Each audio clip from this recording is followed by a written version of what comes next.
says that we're online, right? Are we live? We are live. Yeah, after all the hesitation.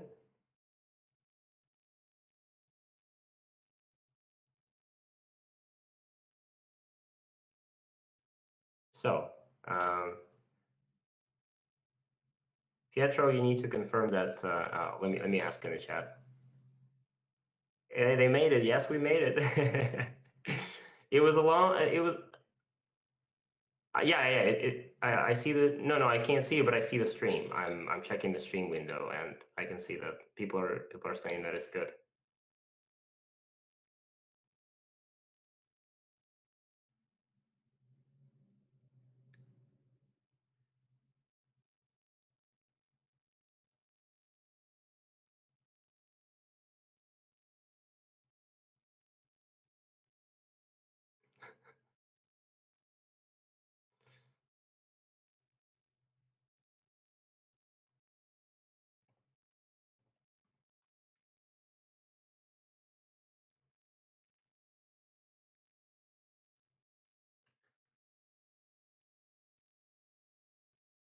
Yeah, but at least Pietro, we're not doing it, at the end of season 8. So it is some progress.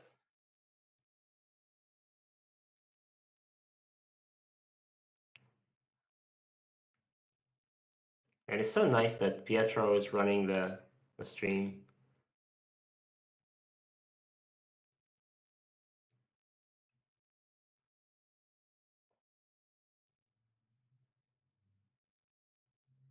Ah, okay, sure.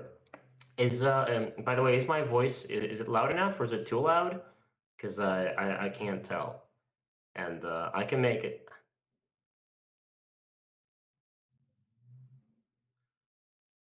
All right, so as soon as Pietro fixes this, we have 3 games lined up here today. Yeah, so Pietro is not heard. Pietro, you need to do something about that. After that, I guess we announce all the winners in all the categories.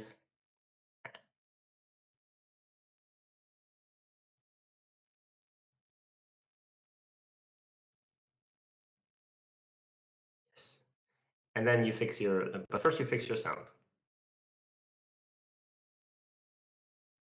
Mine is good. Okay, thank you very much. Good, good, good. We can hear just Vadim. Well, this is again, as always, this is the Vadim stream. Is it now? You hear me? No. Everyone's saying they can hear me. Oh no, yeah, but now I should have fixed the microphone issue. Let's see. All right, chat, please let us know confirm when that hear you Pietro. can now hear me. Anyone? Perfect. Thank you. We hear you now. Okay. Yes, we did Yes, it. good. So thank you once again all for joining the stream and for playing in the Go Magic League. For those who did. Everyone knows Vadim. I am Pietro, the let's call manager. I'm the guy behind the Go Magic League and the referee. So we will be reviewing 3 games from the last season, and no, now I'm louder than Vadim. I will lower my. In no particular order, yeah. So we're gonna begin with so we have a game of 2 like 15, 19 cues, and another one of a similar level, and then there's one strong single-digit cue. Yeah, that one is from Pavel. Long. Well, Pavel has been supporting Go Magic from the very early days. So we will be reviewing his game.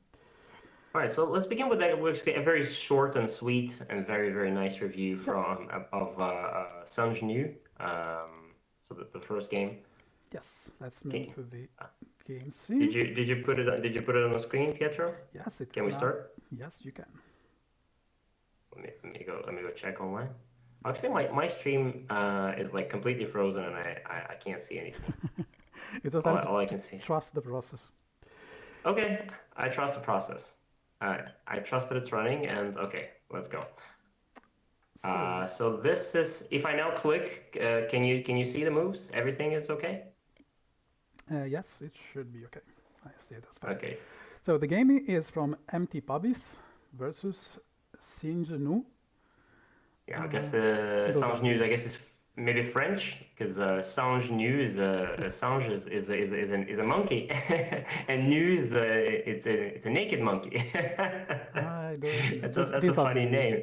These are the OGS names, so I will have to check for the actual league names. But yeah, we can go now. And I said it's a sweet and short game, even though the game is not short at all. It's like it's a 300 move game. This is the end result, but actually everything happened. All the action. It's like in one of those Bruce Lee fighting scenes where one guy does a lot of jumping, but then Bruce Lee does one punch, Just and the fight is patiently waits for his turn. yes, and then all the nunchuck, and then one punch, and the fight is over. And that's pretty much what happened here. So we don't really, in games like these, we don't have to review the end game very much. And by the way, Pietro, I can still hear myself on your end, so maybe you can, I don't know why that is. It's just my headphones are too loud. Okay, maybe you can dial them down a little bit. Oh yeah, now it's better. So, singe nu, who we are reviewing for, is white against the famous Sunbrense, the 3 star points in a row.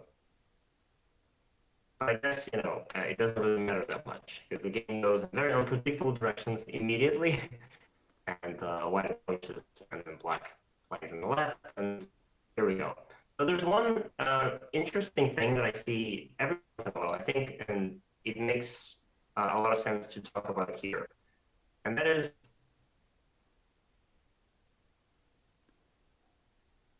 this is the main thing of this game, and I just want to focus on it. Your voice is jumping a little. Let me close our call since we don't need it. So, can you go back a few moves? Something? Still okay? Your voice quality, microphone quality is down a little bit, but can you go back about 5 or 6 moves, because we missed what you said? The pain behind a GoMagic live stream. That's how difficult it is. Pietro, can you hear me? Yes, now I can. No. Okay, temporarily I am cut off from everything. I can't hear anybody. I can't hear Pietro. One sec. So let's wait, because otherwise I feel like I'm going to be speaking into void. And Pietro's not here to comment and tell me that. Or it's not. Can you hear me? Everything is working fine, or Vadim? it's not. Vadim? So, Pietro, are we good? Yes. Pietro, are we good? Yes, now we are. Your voice was coming and going. Pietro? Hello? Pietro? Vadim? Hello? And still nothing. And still nothing. Say something, Pietro. Say something, Pietro. Vadim? Sorry, everyone. Just a little bit of issue.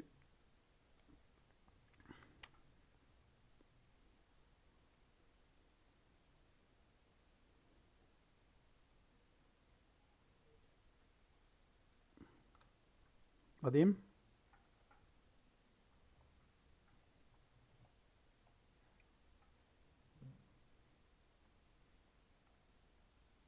Vadim, hello? Hello? Vadim, hello?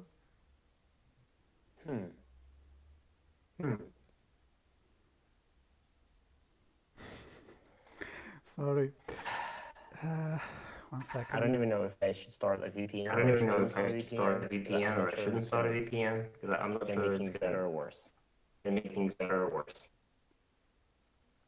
A little choppy. A little choppy. Vadim lags a bit now. Vadim lags a bit now. Okay. I lag. Okay. But I guess it's pretty terrible because I can't hear Pietro at all. Can't hear Pietro at all. And if I'm choppy, that means that maybe If I'm choppy, that means that maybe it's the I just happen to be in. I happen to be in. Oh, you can hear. Yes, yes, Oh, you can hear me, but I can't hear you. yes. I So see. Well, for now, just you know, this is a terrible, terrible thing. I just happen to be in Russia right now, and I guess the internet here is worse than I ever imagined. It's always freezing and lagging. Maybe that's because of that. There's an echo.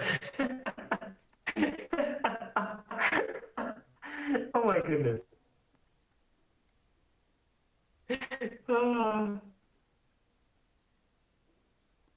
Well, I don't think I can do anything about that. Can I? My internet connection seems to be working fine. Let me try the VPN. okay, now the echo should be fine, I think. But can Vadim hear me? That's the question. I don't think he can. Okay.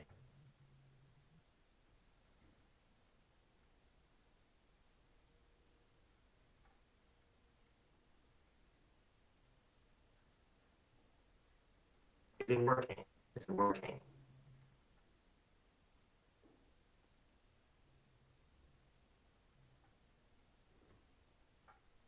Good. Yeah, the echo should be gone now. Just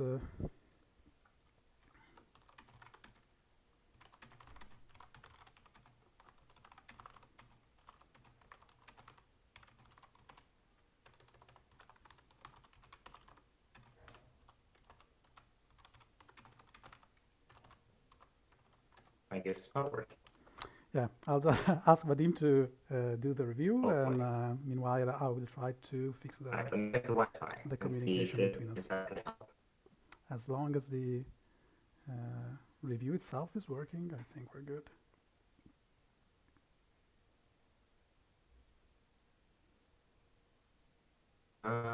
We hear both of you, but it seems like Vadim still can't hear me. No, I can't. I'll try to fix the communication between us two. Yeah, but like I'm now sitting in a quiet room, and I'm talking to myself to a screen, and there's no way for me to confirm when if the connection goes bad. I can't even tell that it went bad because I can't like see the chat and see the board at the same time, which means that if I'm I talking and am working to something start picks to up, fix then the communication issue. I that's will about start it. a new call, I'm talking Vadim. to myself.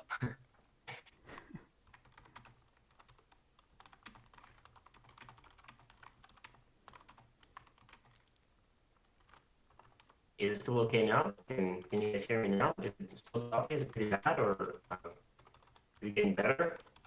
Which direction are we moving?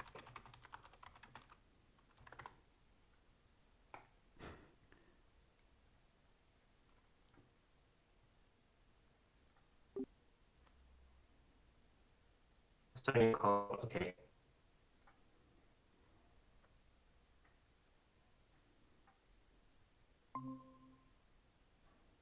Okay.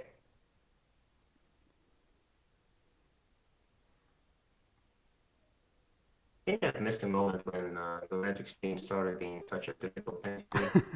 Yeah, this stream was cursed. This one started and just worked for like 2 minutes. Seems almost Then impossible just now. refused to. Let me try to restart my Wi-Fi and see if that's gonna help, even though I don't think so. It says that the connection is fine. Let me check.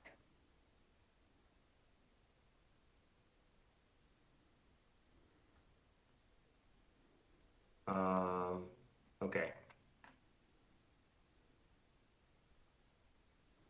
Oh.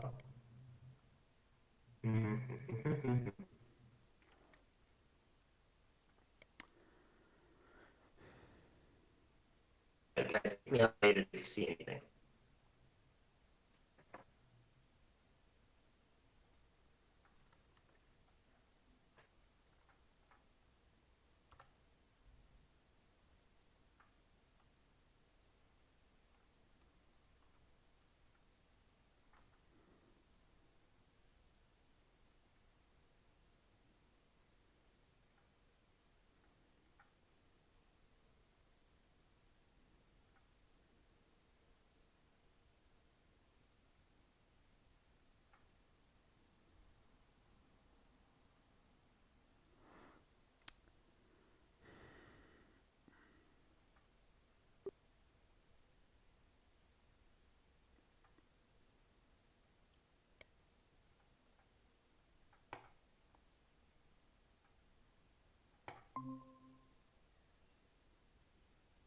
Vadim, can you hear me?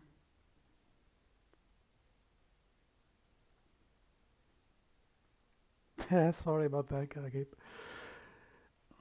But Vadim, please just.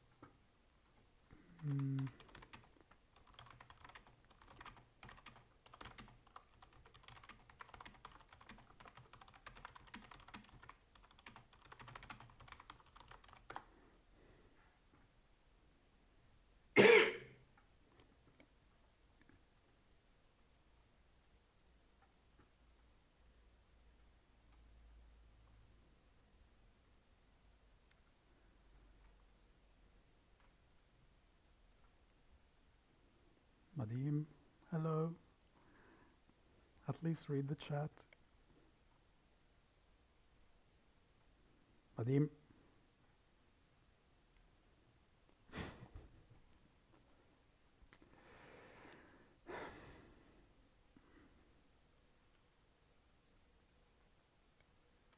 Okay, I just restarted my Wi-Fi and I restarted my router, and the question is it now better or worse? Is it working?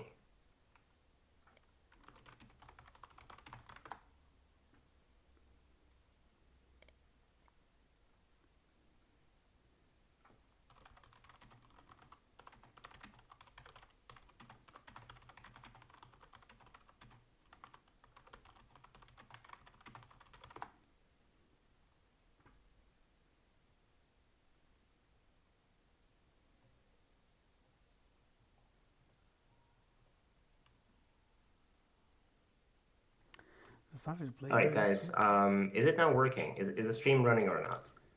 I can't tell. Pietro is trying to figure out how to restart the call, and the question is if you can hear me or not. If you can, then maybe we can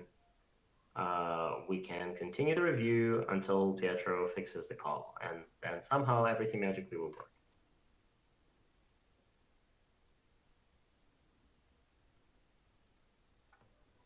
Thank you, Lorenzo.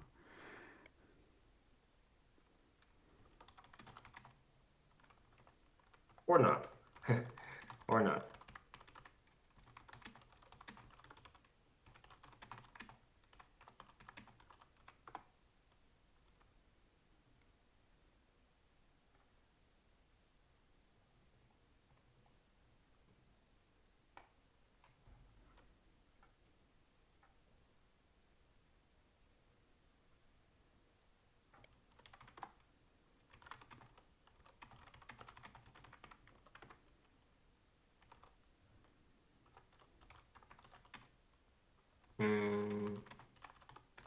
Yeah, I can't see the chat now.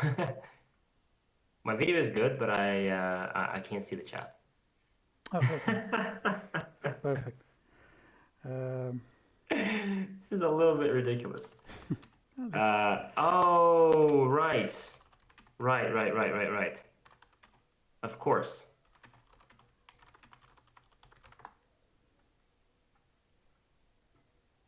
Okay, I'm an idiot. Okay. All right. So hopefully it's working. I'm gonna go back and make the review. Sorry about that, guys. Technical difficulties are the worst. So let's get to that thing that I was talking about, the important thing. Everything broke down. Yes, everything broke down, but we'll fix it.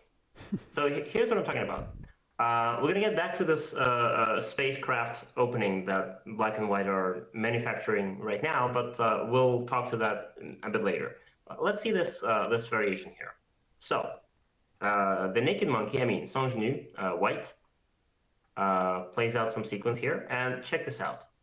White plays a double hane. So yes, trying to attack Black in the corner. It's a joseki. It's a nice sequence. Okay, Atari. What do we do? Big question. And the thing is that, well, you can do a lot of things, but typically when Black plays this Atari, and if Black now captures, let's imagine that we just pass and Black captures this. This kind of capture will completely wipe out all of white's potential, all of white's fortresses, or all of white's shapes in this area. Everything is completely gone now. Like all of this, all of white stones make no sense at all. Just look at this. Like this stone is basically dead. Those two stones are, I don't know, weak. Those two stones pretty much kind of lost their meaning, because before they were supposed to be building some influence, but now what are they building? Right? So this one capture, one stone, means a disaster, which is pretty much the end of the game. And so what I often see in games of double-digit cube players is this kind of, okay, because a lot of people are saying things like, well, when do you sacrifice a stone? When do you save a stone from Atari? When do you not save a stone from Atari? Well, this is one of those cases where if you don't save this stone, everything, as we just saw, is going to fall apart. And so whatever you now play, if it's not going to be the connection, it's going to be bad, right? So if you do, for example, this move, black takes, poof, bad. And in the game, this happens. And this is what I see very, very often. Like it's an in-between measure. White is not really like abandoning this, but white is also not connecting. And this move allows black to capture, and this immediately gives black the momentum and the power and everything locally. So, and this is something that you should never, ever, ever, ever do. So if we go back here, wait. Now you say wait. What's happening? How much is a bit? Is that all the way back to the first move?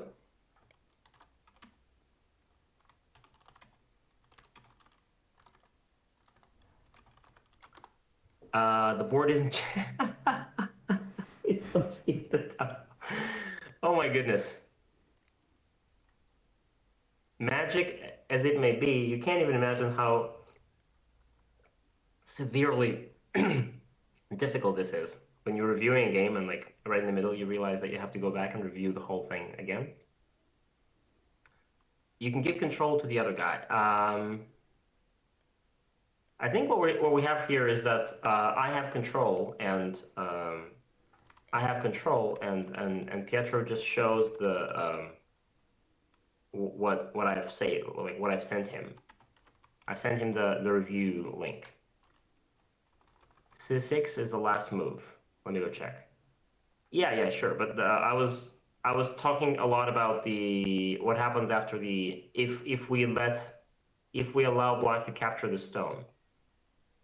Was that you're just the best streamers? Yeah, we're just the best. Let's stop it there. Just the best. You're simply the best. All the moves are invisible. Yeah. I'm sorry about that. So, did you guys miss the whole explanation of why white needs to connect here? Okay.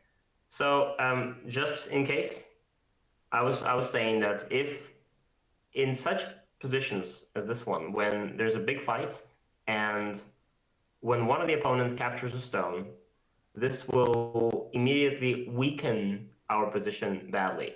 So if black now captures this stone, the C5 stone, this A stone is now very important. Not because it's just one stone, but because it's holding the whole position together. And if we do anything, like any sort of play away, and black takes, immediately black gets a very strong corner, and a lot of white stones have no meaning. Like that stone is pretty much dead. The stones in the center are doing exactly what? They're just jumping around. The the circle stones are so weak now. So all of white's position is kind of getting wiped out for no reason. And why that happened is because that one stone just fell. That one stone was sacrificed.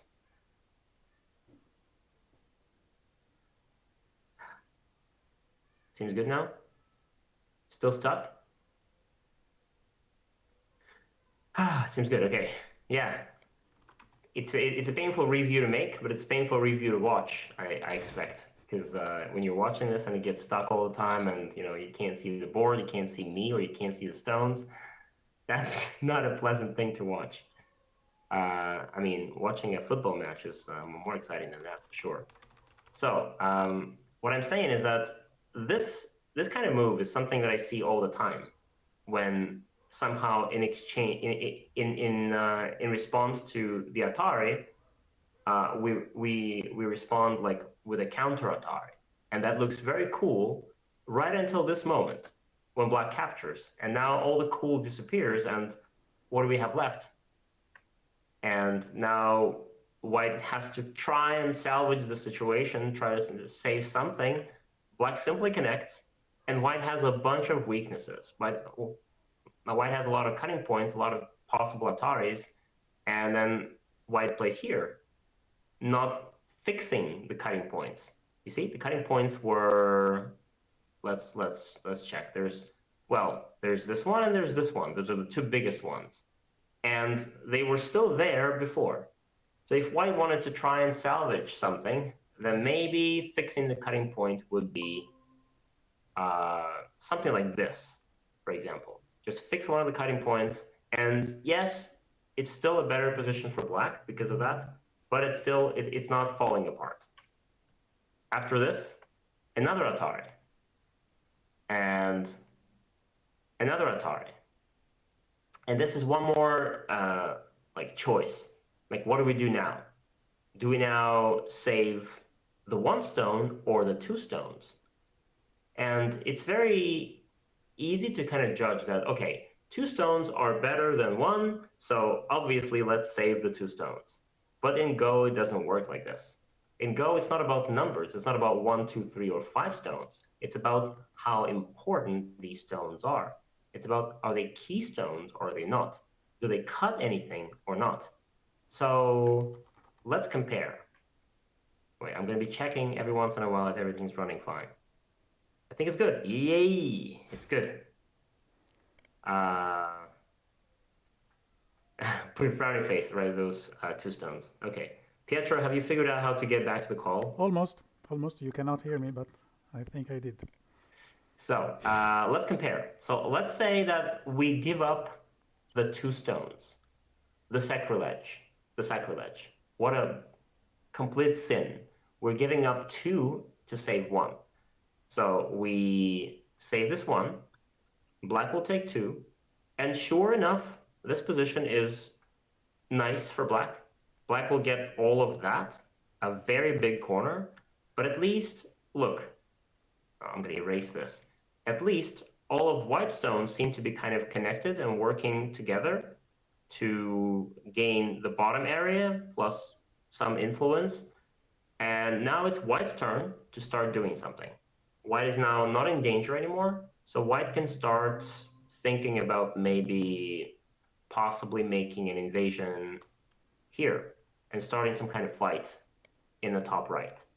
Because look at that. Black is kind of threatening to make this area into territory. If black succeeds, well, I shouldn't be telling you that this is probably going to be a very bad ending for white. So white needs to try and come up with a plan how to get in there. And maybe this could be done now, for example. But now let's compare. Let's imagine that instead of saving this one stone, we save two. And this is exactly what happened in the game. White saves the two stones, black captures, and look at this now. Now we have the A stones that are weak and they need to be saved. But now we also have the B stones, this entire, 6 stone group that needs to be taken care of now, because now it's disconnected, doesn't have two eyes, it has to run. And black is now just wedging through this position and splitting us apart. This is not a happy situation. I want you to feel the weight of this decision. You just saved two stones which was one stone more, but somehow it wasn't a good choice because white's positions are all split apart and white has to now struggle to keep the stones together, and black doesn't need to do anything. Black just needs to, well, play a stone on any intersection and it's going to be good. Black doesn't need to kill anything. Black doesn't need to kill A or B. Just do it. Oh, can I join? Yes. Yes, I can. And I'm joining the call, and maybe we can hear each other again. Can we? Can we hear you? Can we? Can you hear me? Yes, I can. Yes, I can. Yes. Yes, we did it. We did it. It just took 42 minutes, but we did it. 42 Yes. minutes. 42 I did minutes my of, job. I did my job. 42 minutes of lags, choppy voices, Missing disconnected reviews, Wi-Fi's. stuck reviews, stuck boards. And then, of course, guys, at some point, I stopped my VPN because I thought I'm very cool, and the VPN is only going to make things worse. And then I realized that, of course, YouTube is blocked in Russia, and they can't run without a VPN. So the stream Now, fell. finally, now everything should be okay. For at least 5 minutes, then some new technical Okay. problem will show up. Okay, but Yes. thank you. Please continue. I did not want Yes. to Yes. stop So you. this is yeah. I've been talking for a few minutes now about this only one thing, and I said it's a sweet situation because it's just basically this. Wait, I've lost the game now. Where was it? No. Okay, it's here. Got it. Okay. So yeah. So basically, all of this could be summed up by something like, don't allow the opponent to capture the keystones. And if Which you're ones asking are the which stones, keystones? which stones are keystones, well, maybe we could say that the stones that hold the position together. Usually we say cutting stones, but again, cutting stones are not, for example, here, this one stone, wait a second, I'm gonna take these A and B and I'm gonna mark it as an X. If this stone collapses, then this will completely disconnect all of white's shapes, and It's this is the exactly one what's thing that's happening. keeping everything together. Yeah. So this is the one stone that we can never ever give up. Same thing goes for that stone here. So in the game earlier, white had to connect that stone no matter what.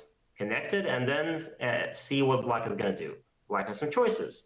If black wants to live in the corner, maybe black will connect and then white will take. Beautiful.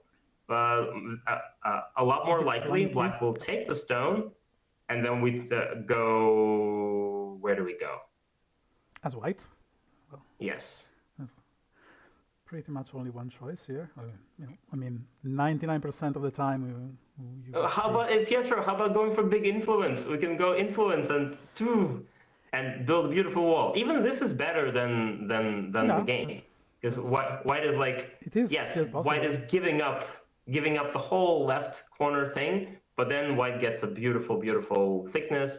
All the stones are connected. The thing I like the most about this possibility is that those two stones at D8 and F8 don't look too stupid. Exactly. I did not want to say that they don't look stupid, but yeah, that's pretty much Then now they make a lot of sense.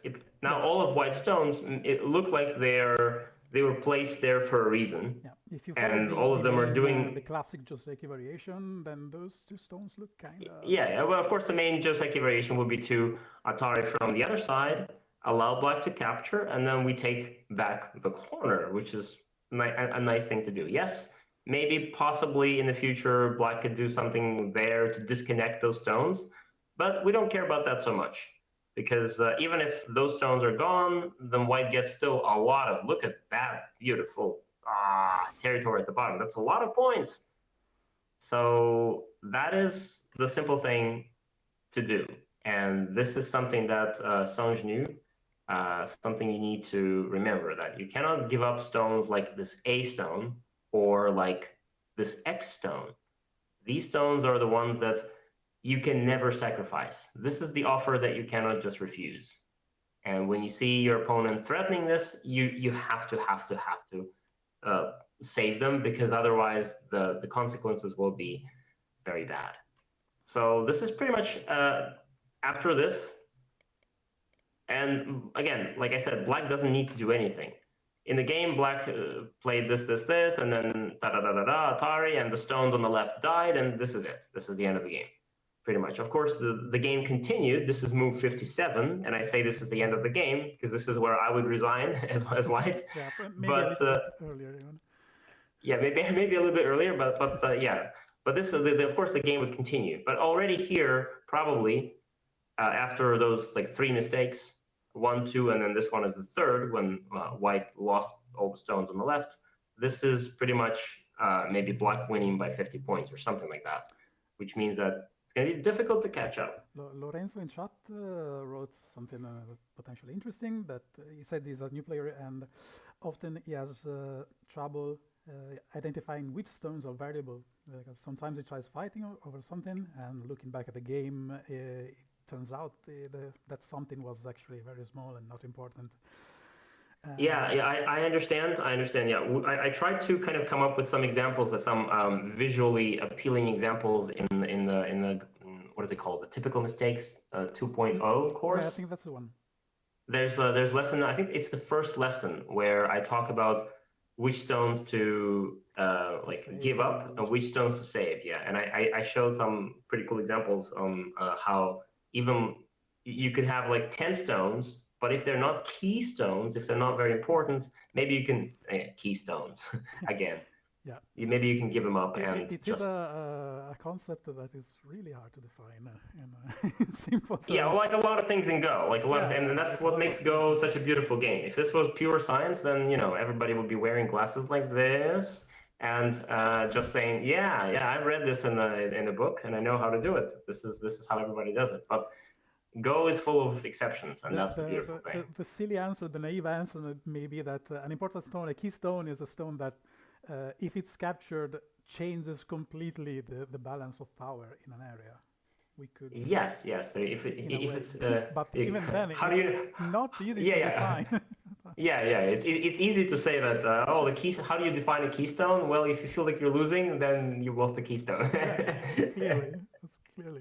Yeah. But basically, this is it. So when there's a big contact fight, and there's some Ataris, then normally you don't want to give up those stones.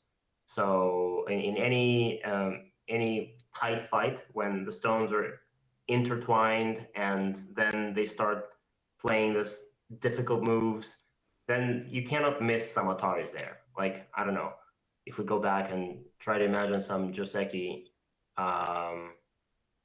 like here, and then white plays this Atari, well, we could allow white to capture this, but we shouldn't. Of course, black could just Tanuki and allow white to capture the stone, but again, this makes white so much stronger, and black becomes so much weaker. Black's stones immediately feel very, very unprotected. Maybe they need to do this, but now white presses. Look at this beautiful shape for white. White is pressing. Black is getting locked in the corner. So that is what is about keystones. So when you know that, of course you protect. Yes, the shape looks a little bit ugly, it's a little bit clumsy, but that doesn't matter because now the stones are all connected, and the white position has weaknesses. White has this cut and this cut. And now white has to think how to protect them. If we do this and white takes, white doesn't need to think anymore. What's there to think about? Everything is solved. Yeah. White fixes everything and that is this kind of stones that fix all of the opponent's problems. These are the stones that you can never ever sacrifice. And I guess this is it about the game, because I think this is one lesson, but it's valuable enough that we don't want to muddle it up with all of those other small things about that game. Maybe we could take a look at the opening a little bit, since we were there and we said that the game was over in 50 moves. So let's see. I mean, in general, especially for new players, it's better to when you review a game, it's better to find one thing That's one key moment to look at that in depth rather than just. Yeah, that's what I like to do with my reviews, and I don't always succeed in this, unfortunately. But I try to do that because, of course, if you open a game that is played by two 15Q players or even 10Q players, very often you can find, I don't know, 70 mistakes. You can find a lot of mistakes, but then if you start talking about each and every one of them, it's very easy to get lost. It's difficult to correct 50 mistakes at once. It's better to just focus on one important one. And if you can learn one thing from each game you review, you'll be one done in 2 weeks. No time. One done in no time. Yeah. So, but also there's this one thing that we'll talk about, I think, a couple more times in these reviews today, is that, and this is something that I keep noticing with a lot of people and with a lot of my students. It's these, and I guess my students will recognize me saying this, that I always tell them, please remember that I say this in courses all the time. It's corners, sides, and center. Only then center. Center much, much later, actually. So it's corners and sides. We always focus on corners and sides because territory is easiest to make there. And that doesn't mean that once you played 7 moves, you're like, is it time now? Is it time now? Can I now play the center? I think it's the center time. Vadim said something about the center after the corners and sides, so let's go for the center now. But it's not the time yet. See, Black is playing, for example, f14. This is kind of going for the center, but it's not the time yet. Cosmic go. It's a very cosmic go move, yes, but this move is technically not making. I mean, it might be a genius move. It might be a go again style move, some genius new Fuseki type move, but at the same time, if it's not Goseigen who played it, then I guess it's just a move that looks cool, but it doesn't make us any points. Let's say that White responds to this move with something like this. White is clearly putting these points in the pocket. But how many points did Black put in the pocket with that move? It's hard to say. Like it's hard to define. If we remove that stone, we take it off the board, and nothing really changes. Black doesn't really have fewer points now. So that's the thing. So try to focus on that. And also, it's very easy when your opponent starts doing this to also start doing this. So here. And also this one. Yeah, this one is a very gentle lean into the into White's Moyo. Very gentle, yeah. So usually, if you want to punch, you punch. If you want to kick, you kick. If you want to scream, you scream from the top of your lungs. But you don't do these like gentle pat. Gentle, yeah, move. If you want to destroy White's Moyo, well, let's go. Let's just jump right in there. Let's jump inside. Let's jump inside, and just try to destroy that area and then run. It's gonna be okay. If you only have one problem, you can always fix it. It's only when you have 3 problems then something fails. That kind of gentle lean may be better on the other side. So like something maybe like L6. So because it's leaning from Blackstone Moyo, so true. Yeah. So it does 2 things at the same time. If we're thinking about this as like this is this and this is like a one kind of area. So the next logical step is trying to increase that area by playing somewhere in that direction, trying to close that giant Moyo. And so, yeah, just like Pietro said, the next move could be something like this along these lines. And now we're building. Of course, White is going to try and destroy this by invading. But hey, this looks pretty scary, right? So this move makes sense. It's kind of reducing what White has, but also it's enlarging the Moyo. Yes, but this move on the left doesn't seem to do. Now it feels like something I've seen many double-digit players do, which at least it feels like it. Black is trying to make points with stones that are just trying to survive. Like those 3 stones on the left, their sole purpose in the game is to live.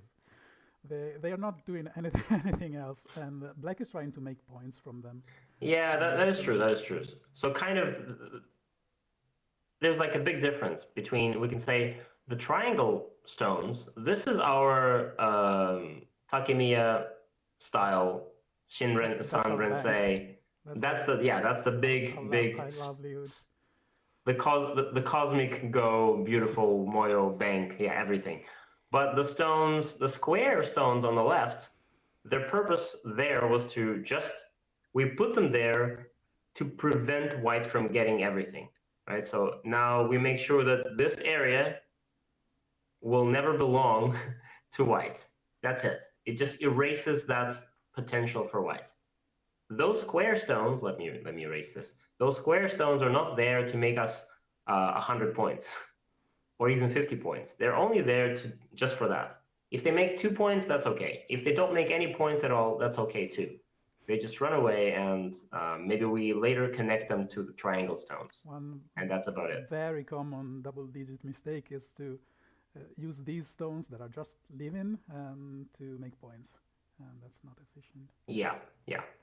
So this is the thing from black, and this is just it's a typical thing in many players' games. That I guess it's also a nice lesson to learn for the white player, for Sun Jinyu, because also like this move is also, it's trying to answer to, like, black is making this gentle leaning move into white, and white doesn't really have to attach. Typically attachments are for desperate situations, so no need to attach at all. You can just, I mean, it makes sense. You're building the area, but at the same time, the corner is still unprotected. So, I mean, technically, for example, a move like this would be probably a bigger move to make, because it doesn't look as flashy, but it protects the corner, which means that we're keeping the cash. All of this, we're adding it to the bank. Whereas if you do that move or this move, it looks nice, but then again, black invades and takes the corner. So I always recommend, as a simple solution, to just go for easy points. Just go to the sides, and that is easier than playing the flashy moves. Okay. So I think we're done here. So maybe It was a long voyage to complete this first review, but we did it. So Yay. We can take a moment to announce the. Let me go back to the interview format to talk about the winners of this season. Let me grab it. So we already announced them because well, the first stream failed, but let us just spend a second to remind who won the season. First place went to Kashem Quathammer. Sorry if the pronunciation is not correct, aka Silk Road. And second place, once again, Larion Sirotkin. Congrats. Thank you very much for participating. Everyone is asking about this guy. Everyone's like, who is that? He's getting crazy strong in a ridiculously little amount of time. So yes. I bet they're asking for it about him. Third place went to our own Toma, aka Marco Enkel. It's finally broke the one down EGF threshold, and now gained third place here. So thanks again for congrats to all of them, and thanks again for participating.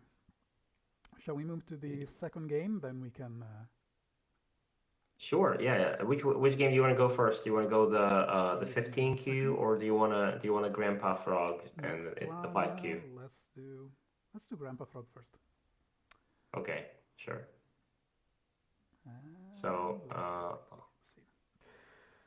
Grandpa Frog, as I was saying at the beginning, but I think it was cut because my microphone had a little technical issue. His name is Pavel, and he's been a Go Magic supporter for such a long time. Yeah, he's been around for a long time, and he's been also organizing a lot of Go Magic tournaments, like with crazy names. I remember some of them. like about robots and time travels and Russian legends and stuff like that. Yeah, he has a lot of a wild imagination. This man, and he keeps playing in tournaments. He keeps playing in Go Magic leagues, and I guess in other leagues as well. He's been around all the time, and really appreciate. I wish. I mean, if I had the 50% of his like enthusiasm for playing online, I think I would be like 7 done already and not this lousy. Is like it's constant. It's because he keeps at it over time. He's always there. Yeah. I know. I'm wondering I wish I was how he does it. I wonder where does he get the energy? Where does the man get the energy to spend so much time on tournaments? The cool air of Siberia, I think. It doesn't it? Yes. I mean, Siberia is a great place. It is a great place. So, especially when you travel there by train or something, and it's very romantic. Somewhere warm. Okay.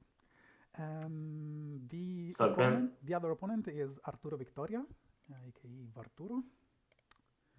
He also joined the league this season, and we can begin, I think. You made it sound like almost she was like Italian. No. It does sound kind of Italian, but when you say it, a lot of things sound Italian when you say it. Just have to switch the pronunciation. Okay. Grandpa Frog. So Grandpa Frog is white. Yeah. And let's see. So again, I think it's a long game, but let's see here some opening choices. First off, let me just scroll and show you the first variation in the opening, and I'm going to ask you a question, Pietro, and you tell me honestly. Well, to both of you, okay. To the public that I'm not seeing, and to you that I'm not seeing. I'll let everyone respond, then I will give my own answer, and I'll see. Okay. So let's see what happens here. Tudum. Here. Ouch. Wait for it. This, and this. Here we are. So pretty much. The Joseki is complete, if we can call it that. And the question to everyone is, what do you guys think? What do you feel about this? Who is ahead?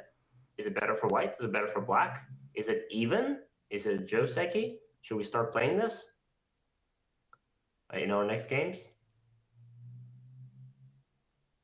Oh yeah, they asked me to raise my volume a little. Yes.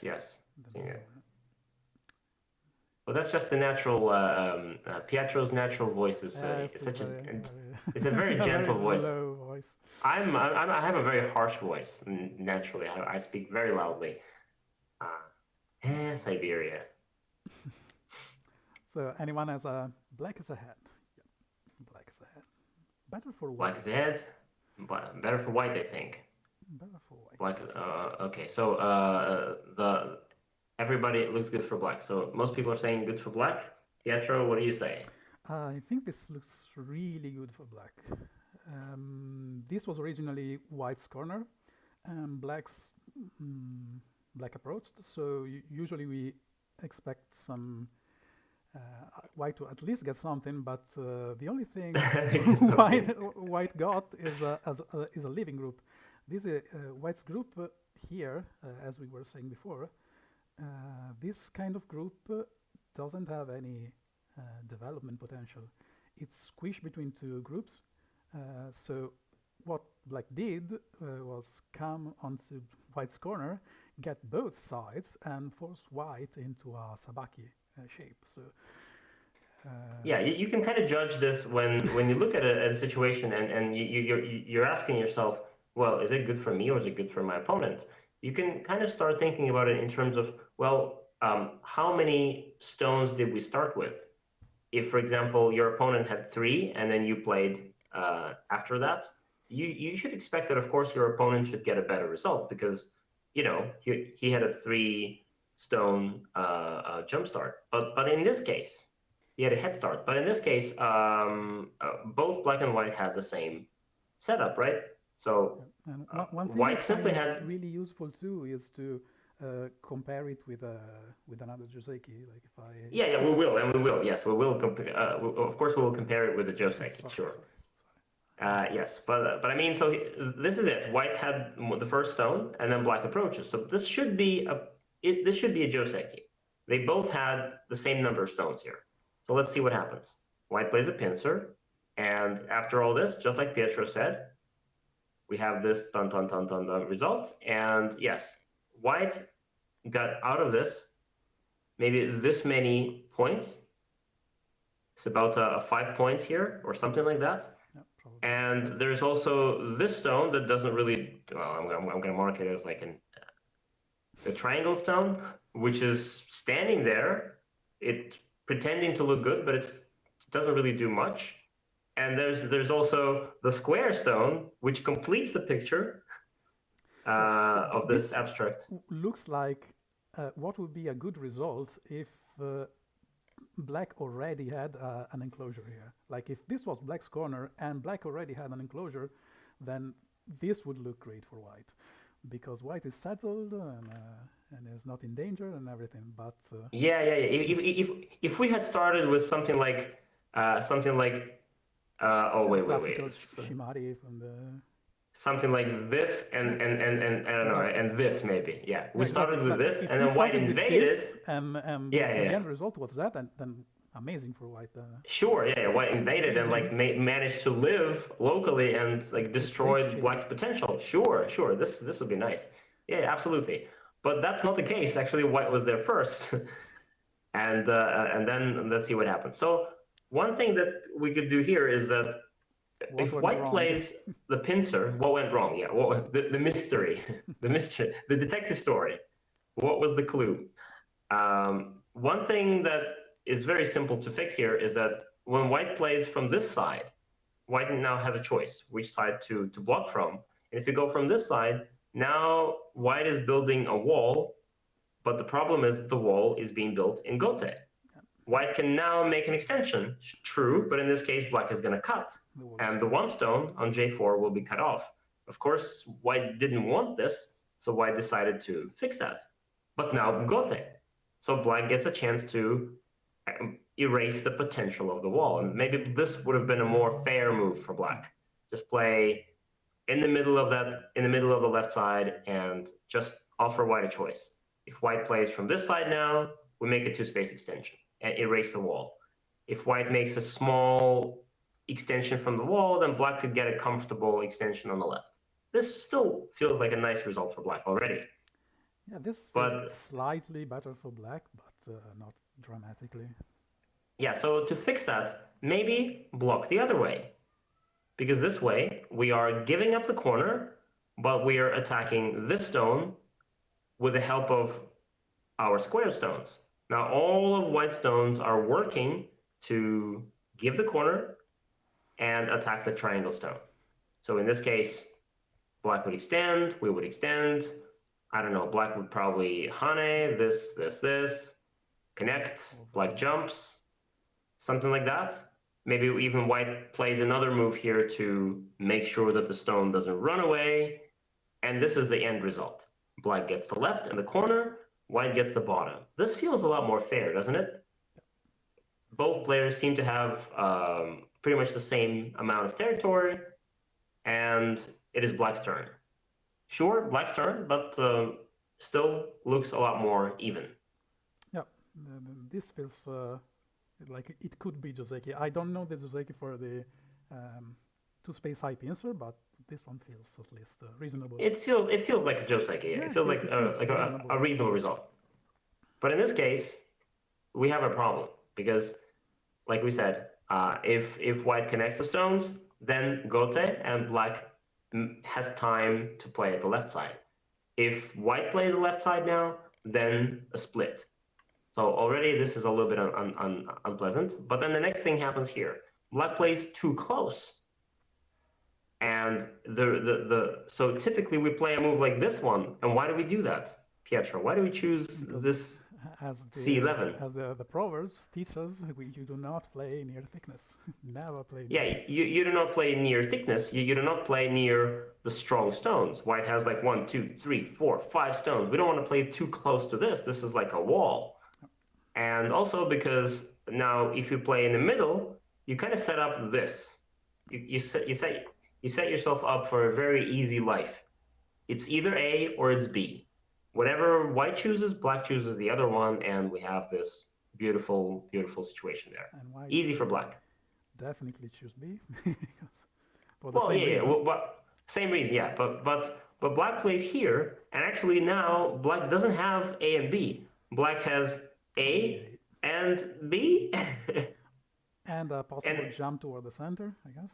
oh yeah, But no maybe base. C, yeah, but no base, yeah. So when you see this as white, Grandpa Frog, then Think you again really of think, the well, of the think again. proverb. Maybe let's give black the B, right?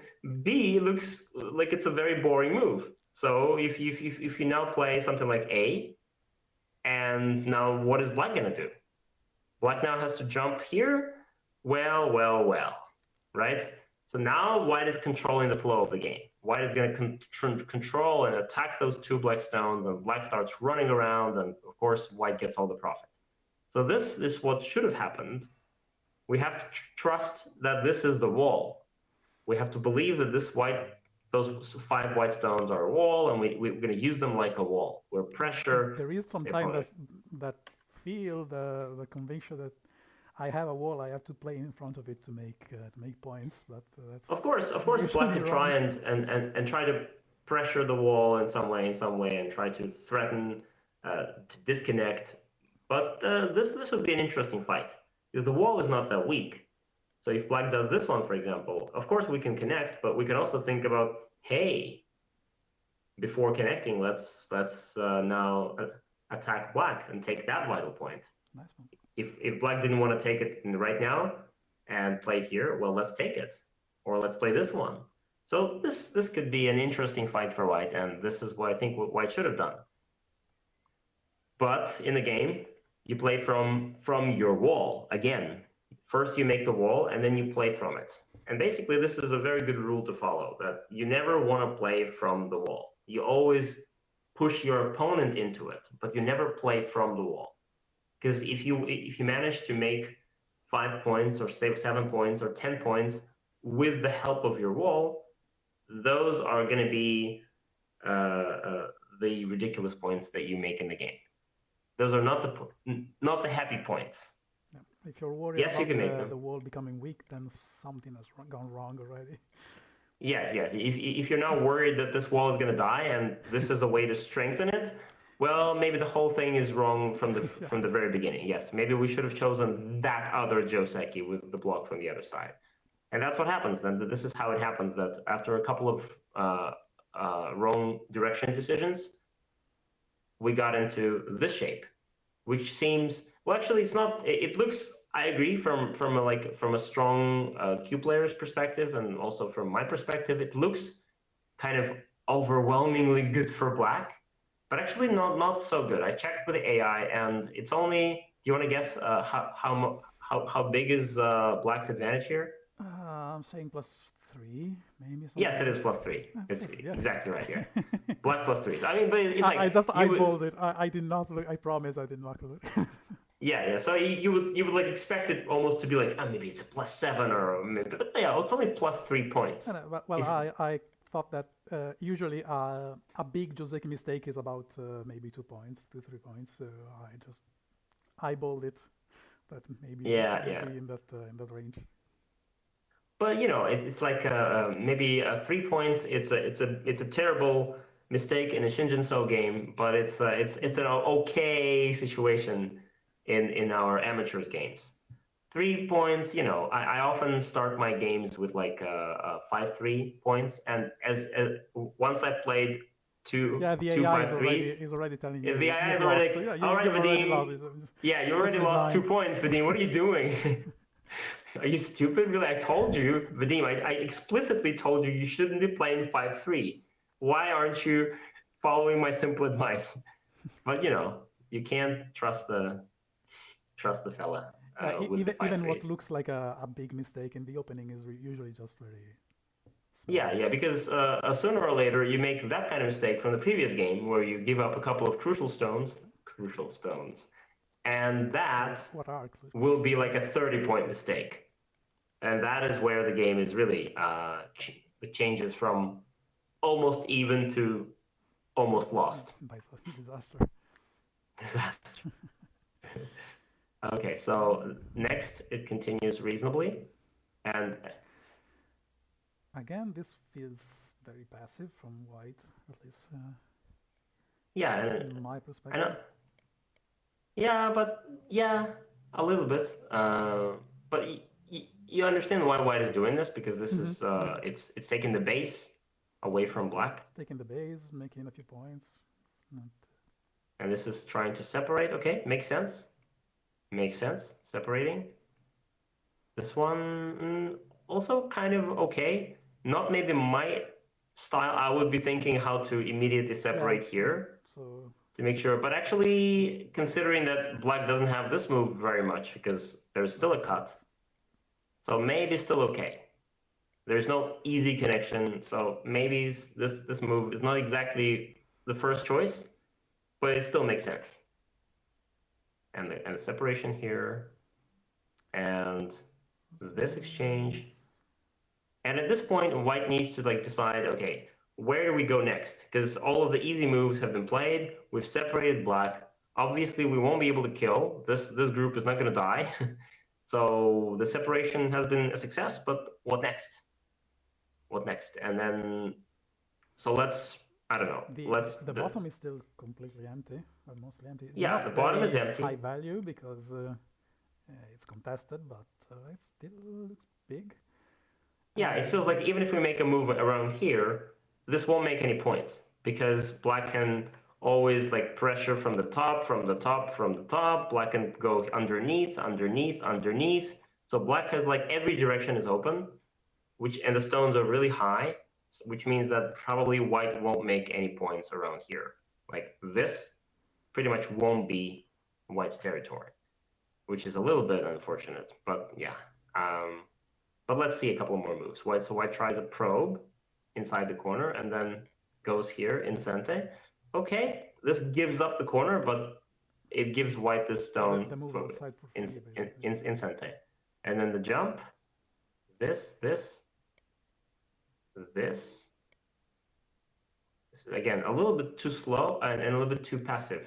Grandpa Frog, you should try to grow some teeth, some sharper teeth. And when your opponent is playing moves, your first reaction shouldn't be, all right, I think I should respond to this, but your first reaction should be, can I get out of it? Can I get out of responding to this? Yeah, there's a bit of puppy go here. Yeah, and you need to try and have this like this inside of you, this like, no, I'm not gonna do that. This kind of feeling. Like when black plays here, black wants you to respond, but hey, like let's just go and do something else. How big is that response? Like, how big is this move? You're not in danger of dying, so you don't have to play here. And same thing here. This move, well, it looks like a threat. Okay, so let's pass on this one. Is center, so that can be. Yeah, so white is threatening to play maybe A next, so it makes some sense. But then again, black plays here, second line, basically in the opening slash. Again. Yes, a typical mistake. Do not play endgame. Yeah, so this is, and again, it doesn't, if this, you see this, you should be celebrating. This is the time when you open champagne, but not like, oh, I'm going to lose my corner. Defend. Yes. No.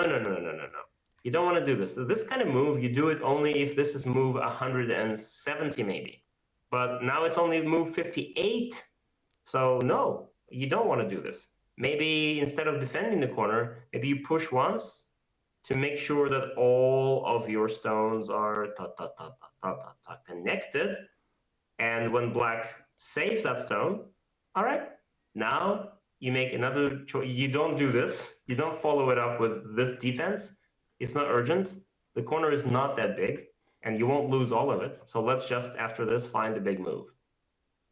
And I'm going to find a moment and to ask you a question, Pietro. I'm going to ask it to you. Maybe let's say here in the game, White plays this move very predictably. So again, looks like a very nice move, but as we said before, Black has this. So it's almost impossible to keep these points, which means that this move, however, it looks like a beautiful shape, but doesn't make you not anything. Yeah. So we take it off the board because it's not making points. Let's come up with something hardcore, something specific, something that we can put in the pocket and say, this is going to be cash. I mean, the only purpose of those two stones there on the right is to deny part of Black's moyo and to live. So Yeah. Of course, if we imagine this is like this, immediately, right? Immediately, this is Black gets the whole thing and Black wins the game. So that's the deal. White has those stones there just to not let Black have the moyo. something I would like here, just first idea that comes to mind. I would need some reading to to back it up, but like a shoulder hit on the right or an attachment on that third line stone, like Q8 maybe, or R8 if you want to be a little more aggressive. Yeah. So this is also my instinct. Is that it's like you look at you look around the board and maybe first you check, are you in trouble? You always check, do you have any weak groups? And then you see that okay, nobody has weak groups. Yeah, nobody has weak groups, and white stones everywhere are pretty much okay. So there's no need to save anybody. And then you start looking around and like, what's big? Where is Black's like big area? Black has something everywhere on the left, at the top, and the lower left corner. But the biggest thing that could potentially grow into something is the right. So this is where the points are. This is where things are going to happen. And if you now destroy the right, just imagine what happens if you can manage to deny all of these points to Black. As soon as this is gone, Black is left with just some this and that, some bits and pieces, left and right, but not really something very big. But if Black manages to keep all of that, then immediately Black has like a 50-point moyo or a 60-point moyo. So just like Pietro said, I think an idea should be to go for the right side now. So instead of just patiently protecting like a pok your bottom points, you go, no, let's try, for example, like Pietro said, let's do a shoulder hit. And we threaten here and do, I don't know, something like this here. We give up those points a little bit and then jump forward. Yes, Black is going to take something, but if it goes this way, then those are just the points that Black will get. It's only limited to the side. This is like it will never grow. The dream scenario for the reduction. Yeah, like this is the bare minimum. Yeah, we haven't destroyed it. Yeah, we haven't killed anybody, but that's okay because Black only gets this just third line territory instead of a potentially fourth, fifth, sixth line territory. That's it. We've reduced it to nothing. And yeah, like Pietro said, you could probably come up with some other moves to do that. You could maybe attach. You could do attach. You could do this shoulder hit as well. But whichever one you do, this is kind of the thinking. You look for around the board, you find the big place, and then you think, what can I do with it? Can I invade? Can I reduce? If you're a very confident son of a gun, maybe you can even get away with something like this and like invade there and run away. I wouldn't be that confident. I'm not that confident son of a gun, so I would go for some kind of a reduction. I would just play this or this, maybe even peep here first and then jump, and then see how it goes. This looks a lot safer to me. But this is where my first instinct as well. This is where the money is. This is where the money is. You have to look for the money, and that's pretty much how it goes. And in the game, you do this, and all of those moves are a bit lukewarm. Yeah, lukewarm. Very, I don't know.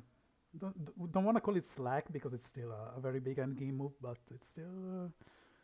We need some powerful Italian word, Pietro, to describe it. Powerful Italian word. That'll be, I don't know. It feels moscio. It means a bit slack. So it's just. Okay.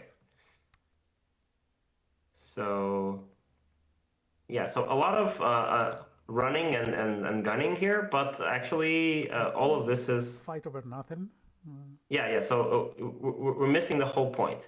So White is really going out of his way to capture that stone, and Black is really trying hard to somehow save that stone. But actually, if we now remember where the points are, the points are over here. Something like P7, Black can just yeah. So completely sidestep the issue. Just P7, and White does this, and we do this, and then look at that. Yes, White captures that stone. Happy? No, not really. White captured the stone, and maybe along with it some 10 points. But look at the right side. This is over. This is so over. If the game goes like this, all the money is in the bank, and the bank is now closed, and you can't steal it anymore. And that central white area is much smaller than it actually severely disappointing. Very disappointing. Yeah, it's even smaller than it looks. So I think we can stop here. This is pretty much. Of course, there's going to be a lot of back and forth there because Black tries to save the stone, so that they both miss looks the. Like it damaged his own Moyo a lot by trying to save that one stone. Yeah. And even here, like there's a lot of fixed idea that every time, even when you're a 4Q, Black is 4Q, and 4Q is by no means a weak player. 4Q is a very experienced player. And I think if we show this position to both of these guys, to Grandpa Frog and to Varturo, outside of context, like outside of this context, say, hey, look at this. Would you connect this stone now, or would you play the big move? And everybody would say, well, of course, let's just go and play some big move right here, or I don't know, find some big move on the board and play it. But when you are in the moment, it's always easier to play impulsively, to react on impulse. And you look at that and you're like, oh my goodness, White is threatening the stone that I've paid so hard, like all of my efforts. Fighting over it for 20 years. Yes. So now I have no right to give up that stone. I have the responsibility for that stone, and I have to save it in the B2 bomber shape. That's my obligation. The glorious B2 bomber, guys. If you don't know what it is, this is a very old meme from the Go community, and you can even Google it. B2 bomber. So this is the B2 bomber shape, and to make it very short, it's a bad shape. And you don't want to connect in this shape. It's a double empty triangle in the shape of a giant empty triangle. That's very good. Yeah, so it's easy for me to say, of course, but try not to get carried away like this. Every time your opponent offers you something, you have to look at that offer in a very kind of unprejudiced and with a very unbiased look, and try to imagine that you're not playing the game, but you're just watching this game. You're just watching your friend, who's also weaker than you. You're watching your weaker friend playing a game. And you're like standing over that game and like, yeah, that's pretty bad. I would have played so much better. Look at that move. Michael in chat said that it's over after B2. White has to resign. Yes. There's a lot of Go proverbs. It is a really huge power. It's a demonstration of power. It's a B2 bomber. Yeah, yes. So I guess we could stop here because there's going to be a lot of back and forth in the game. I think it's not a very. It's a pretty tight game. There's a lot of but I think the important things were already said. So the directions in the opening, the first Joseki was important to talk about, and then the importance of looking for where is the bank, where is your potential, where's all the points, and then both players need to remember that. Black needs to remember that it's the right side, so try to grow it, and White needs to keep in mind that it's the right side, so it's there that we have to reduce. So try to keep this in mind at all times, and readjust as you go. Of course, you don't just set the direction and just then go for the next 100 moves. Every once in a while, every 10 moves or so, you stop yourself. Okay, am I still going in the same direction? All right. All right, let's close this one. 1 second, and let's take a moment to make new announcements. No announcements for now. Just some congrats to more winners. We had some awards for our usual awards for the league. The Dragon Slayer award went to Luca Unida, who killed 36 stones in his game. Then we had a terrific blunder by Connor Arvidsson, who lost 86 points at move 224. Let's get a look at it.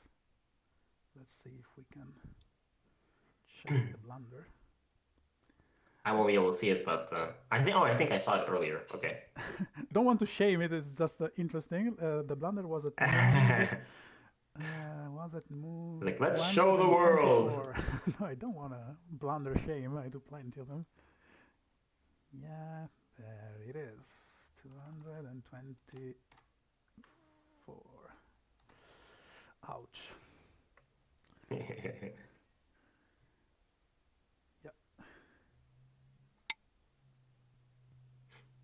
Yeah, that's also a pretty big dragon that suicided here. Very nice. Well, at least congrats on winning the award. Surgeon Blade went to Kanle, but it should have gone to Mr. Pantera 730. I do not remember the name, unfortunately, right now.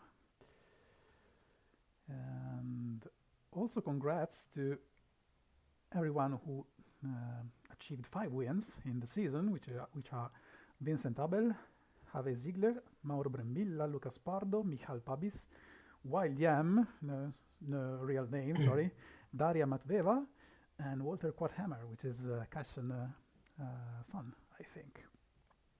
Congrats very much.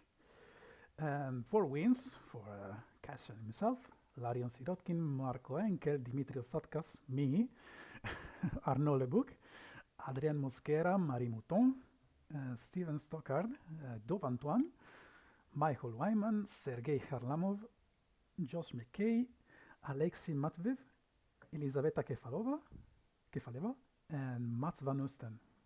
Thank you very much. Congrats for your wins. We hope you will join again the next season. Okay. A lot of Russian names. Yes, we have a lot of Russians. Elisaveta actually lives in Italy, but she's Russian.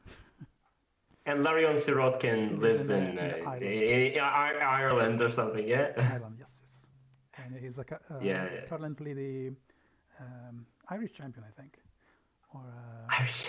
My God. Yeah, he started. Yes, it's not bad to learn to play Go, and then 2 years later you're a champion of your country. Yeah. I always thought about this, of like I always thought that how cool it would be to at some point move to some middle of nowhere African country, and then get a citizenship, become the local champion, and then you're the only one playing. Yeah, something like that. Yeah, you're the only one playing. You're the only one lonely four-down or whatever it is, and then you get sent to WAGC. That's the whole point.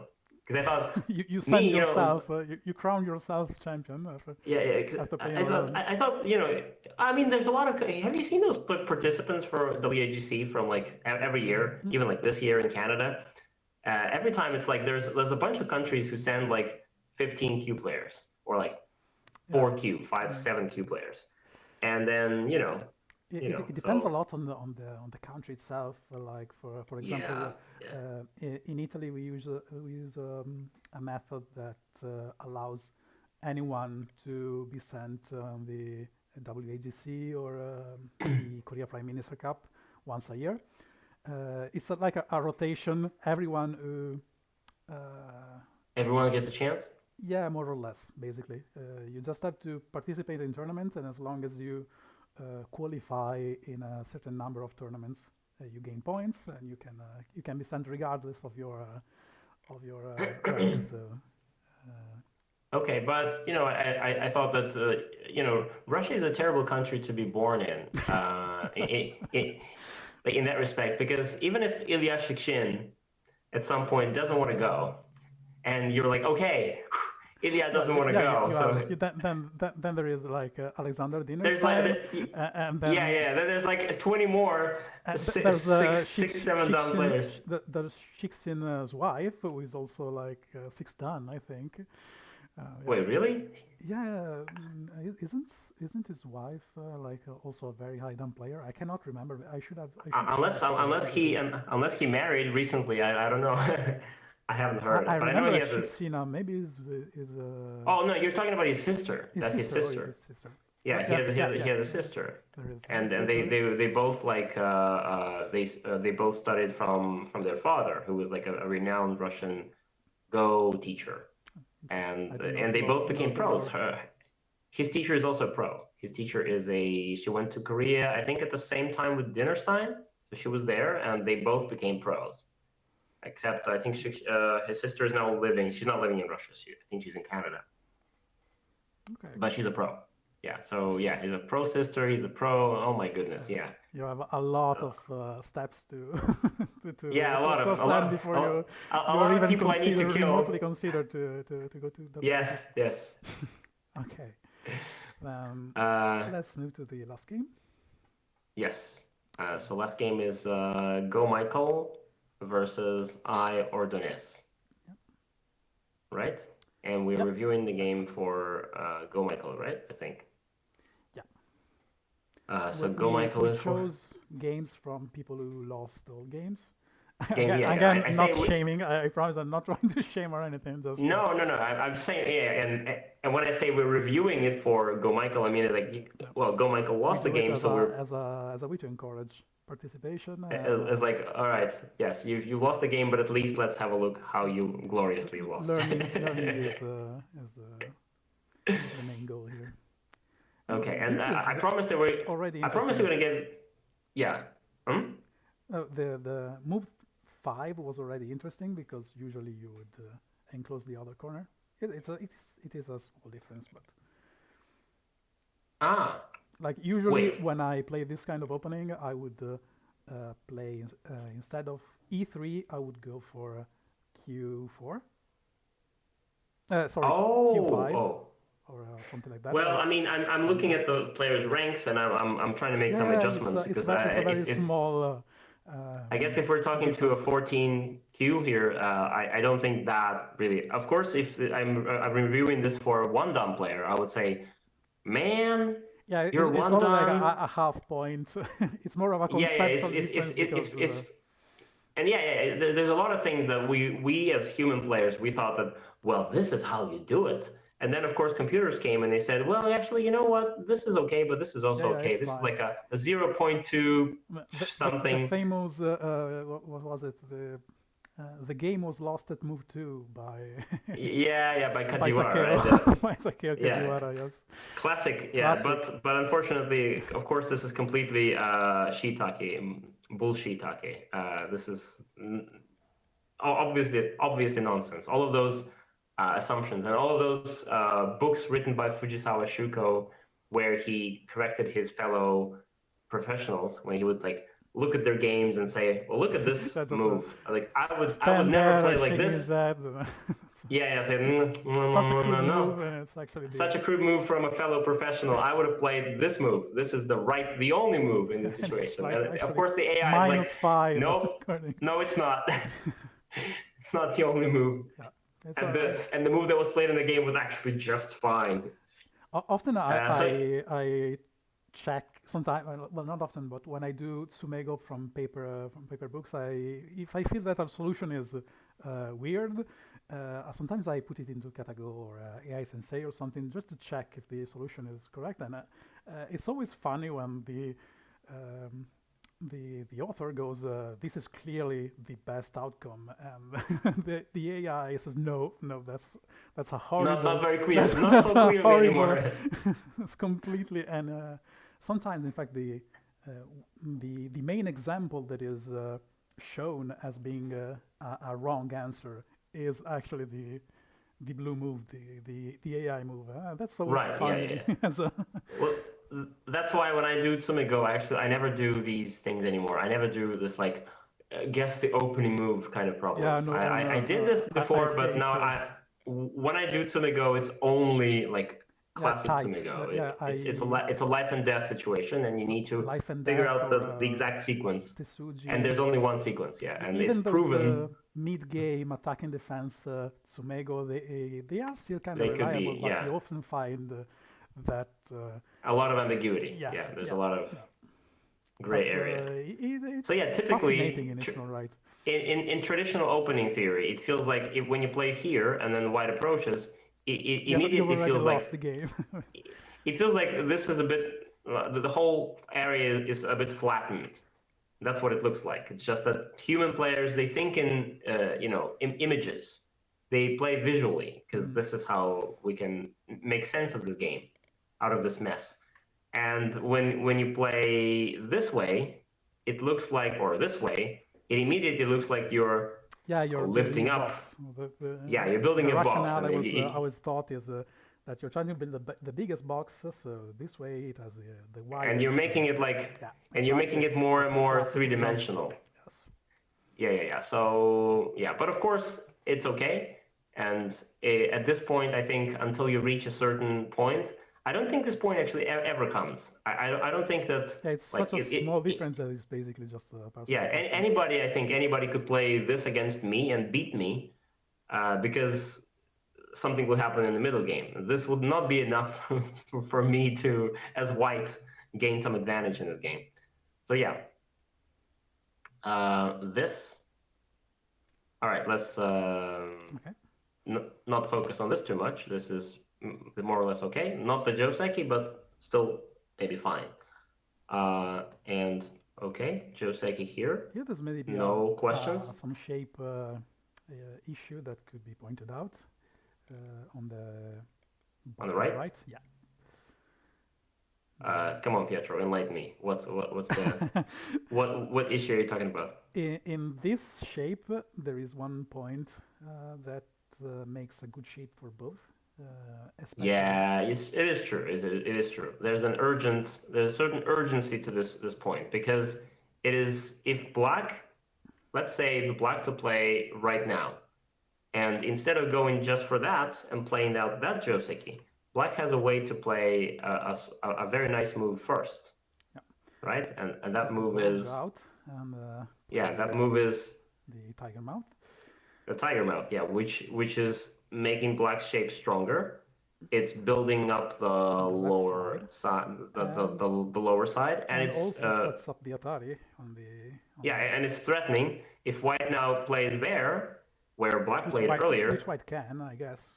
Which white can, but then again, of course, black can immediately. Ooh, this is so that's painful. And again, this is the one stone that you cannot give up, because this stone, if you give it up, it completely it evaporates everything, and the white is so weak and almost defenseless. So you have to connect, and the black locks you in the corner. Yes, maybe white will live, but so painfully. And then maybe again, if black is feeling strong and adventurous, maybe black can even cut this way and fight ferociously.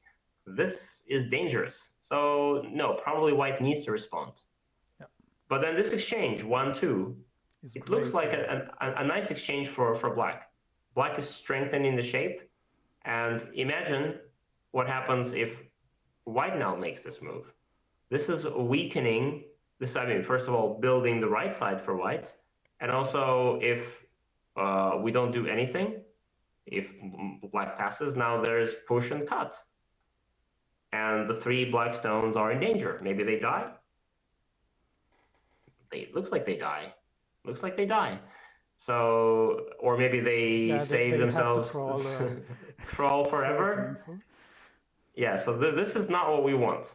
And so noticing such moves, it's not a very easy thing. At the 14Q level, noticing this point, noticing that point is crucial for both, and therefore it is urgent to make.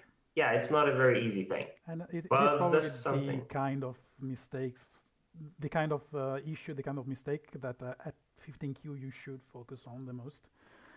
Yeah, it's kind of like if we, let's imagine that we take these stones off the board, this one and this one, and then we keep this shape here. And again, this shape is a classic urgent shape. When we have two stones and two stones right next to each other, The proverb says somebody needs to play. Somebody needs to play here. Whoever's turn it is, if it's black's turn, black will start by this and attack the white stones in the corner. If it's white's turn, then of course white plays the Hane, and now white gets out and beautiful and everything on the right side and everything. See the difference? It's very big. So this is kind of very similar to what we see in the game. Also an urgent shape, and both players have a very big move. So trying to, maybe it's not about really understanding this, but it's more like getting a feel for this sort of shape, that next time you see it again, maybe you miss it again, and then the fourth time, you'll see it and you're like, the second it pops. At some point, you just focus on it the second it pops on the board, because your eyes is immediately drawn to it. Yeah, so for example, at Pietro's level already, when he sees it, like probably the instant this is on the board, he's like, we gotta play it. Yeah. We gotta play it. This is it. But okay, let's continue here. Nice. Nobody plays the urgent move. This is the typical mistakes course. Once again, armpit strike. Yes. I call them the knee hits. The knee hits. Or the knee kicks. The knee kicks. Yeah, but so it's, if you want to play a move here, maybe this is better. This is a little bit farther away, but it doesn't allow your stone to get hurt so easily, right? If black plays now here, your one stone, your R12 stone, is not hurt. That stone is now feeling fine, and it's just making points. But when you play here and black blocks, well, black doesn't block, but if black does, immediately the white stone is like, oh, I'm so weak and damaged. Help me. Oh, help me, please. And then you have to do something about it. What do you do? Do you jump now? You're basically shoulder hitting yourself, because Q. Yes. If the white stone was there first and black played Q10, it would be a great great move for black, and you don't want that.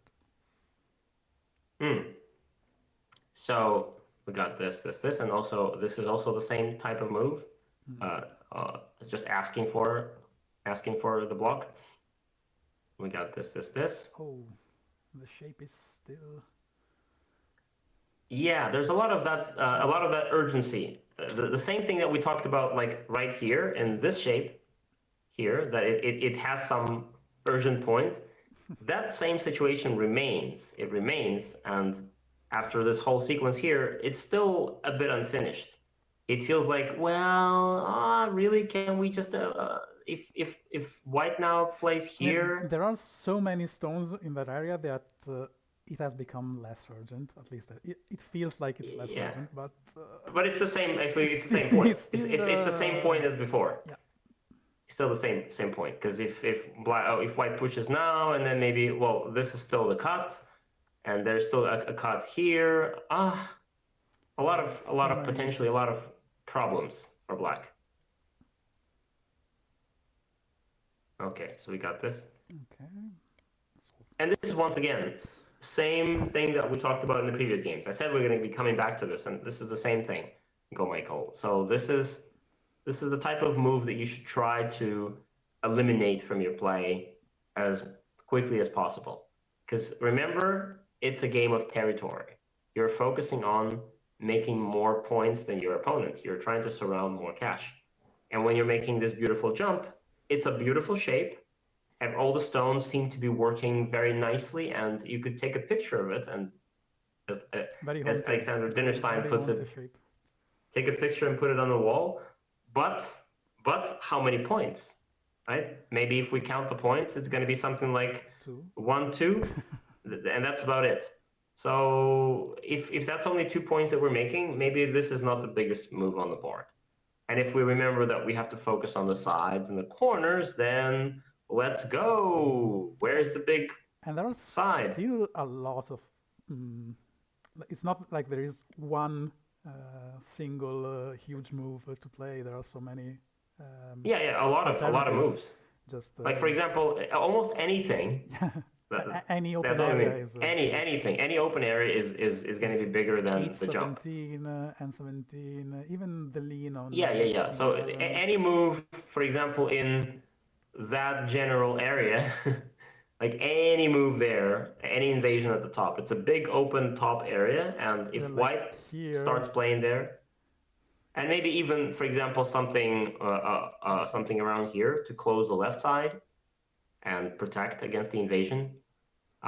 Anything. So all of those big, and all of those are on the sides.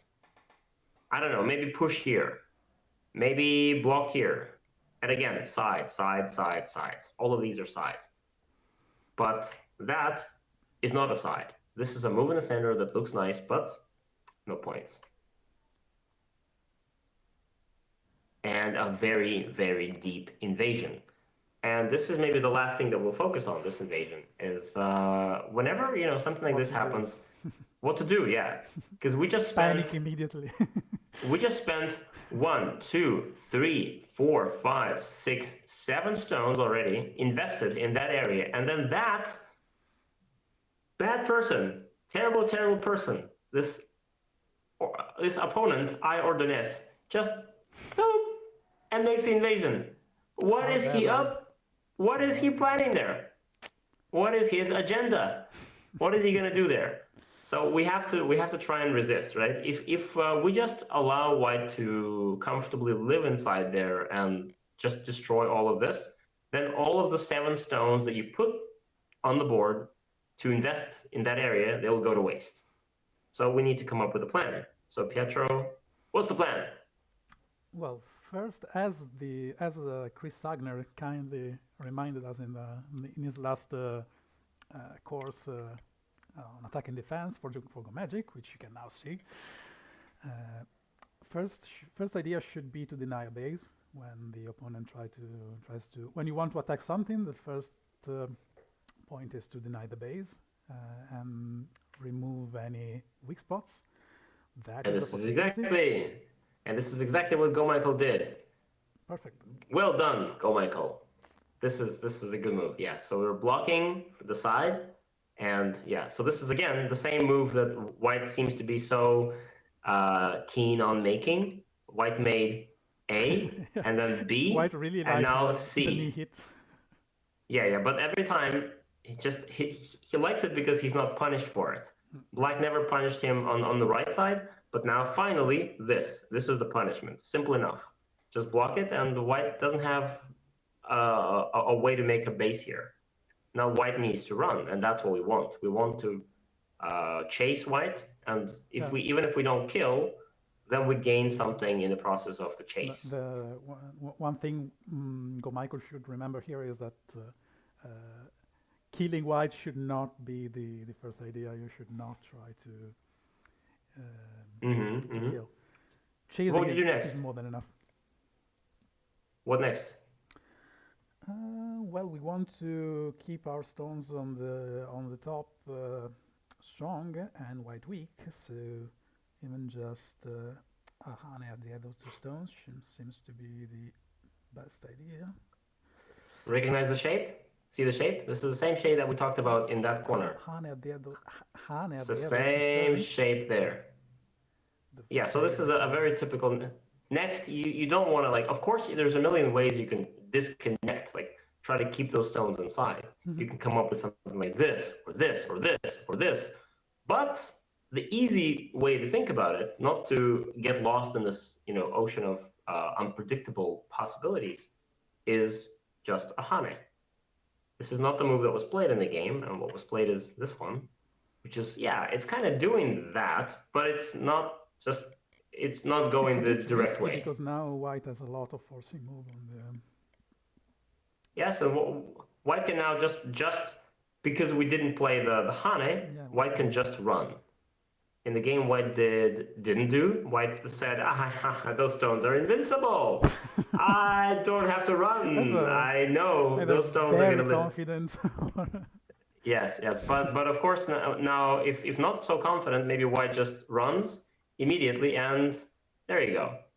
White is now basically safe. The stones have escaped, and the chase is over. We can deny the base, but that doesn't matter because white makes a beautiful shape, and here we go. Black stones look very much at risk of becoming. Maybe just Hane. Maybe just Hane, which is a very, very standard response when you see the shape, and which is directly block the stones from escaping out. And then white plays here. What next? There can be a few different options. Just extending can be okay, or double Hane seems to be working. There should be some. It's not like there's a very clear 1, 2, 3. It's over kind there of are many sequence. Possibilities. Many possibilities. Yes, there's probably something which is best, but even if you just extend, and this happens, and now you cut, or you extend again. Very much playable for white. Yeah, or maybe if you do this one, or maybe even if you cut immediately and you cut here, and how is white going to save those 2 stones? Probably white won't. My first idea is to double Hane, just because I tend to be a little over aggressive in my games, broken up. Yeah, if double Hane, we just need to my read preference. I think Atari, and then how is white going to connect now? Like if white does this, then we will do this, and after some simple connection here, white's going to die. The white stones are going to die on the left. Yeah, so there's a lot of reading There's a lot of reading involved here, which is of course difficult to do that. It could become a disaster at any moment. Yes, it's difficult to do that at 14 cube, but the simple thing to do without much thinking is to block here, because it's a very basic idea. Your opponent is trying to escape. Let's just curl around the stones. Let's block them, and then we'll see what happens later.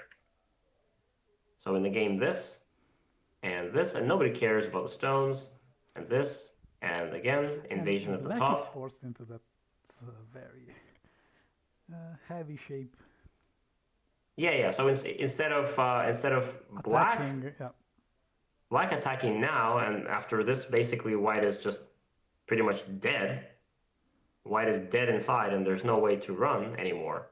I mean, sure, white can make an extension, but it looks like in this space. There could be some miraculous Sabaki in there somewhere, but it looks very. There could be some miraculous life, yeah. But it just seems that if we just make it smaller, even if white leaves now, it's still good for black.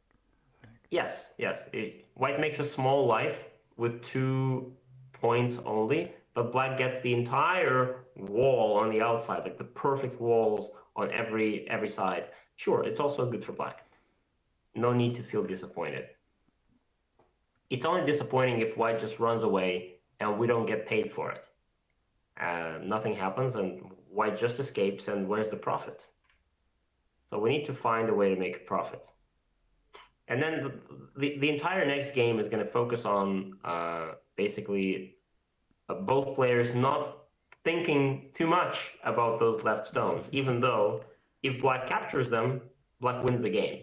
If white easily saves them, it's a good game for white. And even here, it feels like black is trying to help white, because black is trying to push from his own stones to increase his own territory and reduce white. But the problem is white's territory is huge, and black is just trying to live there. Yeah, and it's very funny how after all these exchanges elsewhere, as soon as white helped the group, Now black jumps at it and starts to, no, I'm gonna attack you. But why didn't you do it before? Like, at any point. Now, for example, white pushes you. Do you really need to play here? No, you don't. You don't have to do that. You can just play, this move, deny the base, and then see how white is going to live there. Let's do that. Or maybe disconnect white completely from the outside and force white to play here and then try to kill. Because still, this space is not very big. We get this, and it's not clear that white is definitely in center and then come back to defend. Yeah, it's not clear that white is alive here, not yet. So in the game, this happens, a peep, and then a peep, and then ignore the situation. So it looks like after this peep, the next reasonable step is probably, well, connect the stone. It's already a kind of a bad peep, at least in my field, because it's helping white. White is already kind of solid. Yeah, this peep is a bit of a. It looks very cool, but it's second line, right? So it's a bit of maybe a reading mistake. And again, reading is not something that comes easily when you're 14Q or when you're 10Q. But this is, for example, here, the thinking is that, of course, white is going to connect. Of course, white is going to connect. And then when white connects, of course, I have the easy connection like this. And that is a very obvious line of thinking. Doesn't have to connect. But white doesn't have to connect. White can just block this way and say, well, what are you going to do? Play here? Okay, cut. And what next? Nothing. The black stones just died. So this is something to be careful about. And in most situations, when you're thinking about attacking, I think that the easy, helpful advice to give here is don't try to find a magical move. Just try to make this space available to your opponent less and less, smaller and smaller. Just go methodically. Patch your own weaknesses. Yeah, just for example, go ahead and make it from I don't know, from this side. Descend and threaten to jump in. If white blocks, okay, go from the corner. If white blocks, look at how much space white has. Is this 2 eyes? Nah, I don't know, maybe not. We play here, white blocks, 1 eye. Only 1 eye. Then we disconnect, and maybe white is gonna die. So you see, we played no magical moves. We didn't play any Tsuji, no Harry Potter stuff. Just very basic. One side, the other side, nothing at all. And somehow white only has 1 eye.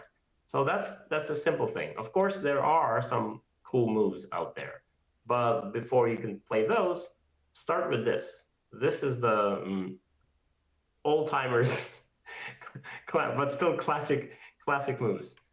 And first master these, then you can, on top of these, you will add the cool moves.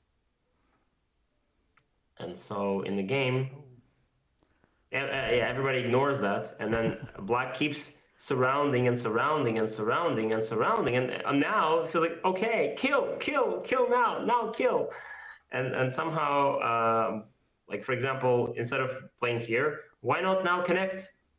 And maybe the white group is gonna die, and then it's still white here looks very much dead. Very much dead, yeah. Where is white gonna make even 1 eye? It looks very, very troubling. Like, if this happens, white just has this zigzagging snake that doesn't have anything. So that would be dead. So it seems like you're doing everything to attack, but you're not attacking. You're surrounding from every direction, but where's the attack? It has to come at some point. So at some point, white just got tired of this whole mess and said, all right, I'm gonna take that stone. And white takes it. And then again, you play here, no, but maybe still this side, minimize again. And white if this still way, looks dead here. yeah, still looks dead. Yeah, if we just squeezed from both sides, from left and from right, then still very, very difficult to live. But after these exchanges, well, White is now very much relieved here. White is so happy. If with a lot of help from friends, White is finally alive and the game is over. Because in the meantime, while Black was making a lot of jumps, Black was making a lot of these jumps, all of those jumpy moves, all of those things. Now look at them. What purpose do they serve? Well, all of those jumps do surround 3 to 4 points in the middle. They surround a few points. Well, they even help surround. We can even argue that they help surround all of those points, like so, all of this. But it's all pales in comparison to, for example, just one corner of White. White has that one corner that beats pretty much everything, and then White also has the bottom and the top left, and the group on the left just lived. So that's how. Again, a lot of jumping in the center and not enough focus on the sides, and not killing White when you could also. that does help sometimes. All right. Thank you for the review. I hope everyone enjoyed the review. Let me give a few news about the new season. We will open registration this week, in just a few days. There will be no major changes compared to the previous seasons. We will probably push a little bit more on the lectures. We had in the previous season 2 lectures by Philippe Fanaro. I will try to increase that to 4. I have to do some preparatory work for that, and we will add. We could call it like an observer. I don't want to copy the term from another famous league, but we will add an intermediate tier, registration tier, for people who do not want reviews, but will still want to attend the lectures. This will probably be significantly below the cost of the 2 reviews package. Not much else will change. Some of the pricing will go slightly up, at least the base prices. But once you factor that the discounts that come with the Magic subscriptions, the discounted price will be more or less the same. The registration will still be free for all premium users. So yeah, that's more or less it. That's it. I hope you. Oh yeah, one thing is that we will push on is the review nights. Last season we had Maxim Balazewski, who kindly reviewed the live games during the seasons for us. He already agreed to extend the service for the next season, so we will have a whole schedule of review night for the entire season. So you will be able to know and program for those in advance. We do hope to have you all participate. That's it. Thank you for joining the stream. Thank you for those who played in the game. If there is anything you want to know about the league or the Go Magic, you can contact me anytime on Discord. My name is on the Discord. On the Go Magic Discord is Pietro, just like here. That's it. And thank you for your patience with this. Thank you for that. We can rebrand it as a comedy moment. Like it was a comedic section of the stream. But Yeah, sorry yeah. for the technical issues. We hope it will provide experience for the next streams, so we do not We have to go set through up it a again. routine. We have to make these streams like so like smooth and beautiful. But that's how they always seem to me in my imagination. But then they never are Yeah, when so we try them. at least this time we did manage to stream a bit. So Yes, we that's did. that's Yes, we did. a pretty But massive that's enough. improvement compared to the last time. But thank you again. Really appreciate you coming here and participating in the league. We will give you an official announcement, of course, for the opening of the registrations. The registration period will be about 2 weeks, just like last time, to give everyone some time to participate, to join. And the season itself will close shortly before the EGC. So, of course, I will be at EGC. If any of you plan to come say hi. Hope to see you there. EGC, so nice. It's in Poland, right? Oh yeah, it's in Warsaw. Really looking forward to it. Yeah, well, I'm hoping that Pietro, you can make some kind of I don't know, like a journal out of it. A vlog. Post some updates. I'm not good with vlogs. I will try. No vlogs. I mean, Olga a will picture certainly vlog. try to convince me to Yes, she will. Yes, she will. to make a vlog. I will try. I will do my best. I mean, 1 year, I'm gonna go, and then and then we'll make something. But I don't know. When is that going to be? I mean, will last year was in be France. A good envoy. And, I'm so unhappy that I missed France last year. It was in Toulouse. France was really good. It was a really big. Unfortunately, of course it was. Of course it was. It was huge. It was, I think, the biggest one after Pisa. Pisa was still the biggest, I think. Oh, yeah. But it was really. Are you just saying it because Pisa is an Italian city? No. I wasn't even playing Go at the time. Actually, I learned to play Go like a month before the EGC in Italy, and I did want to go, but then I went into the whole. I just learned. I don't want to.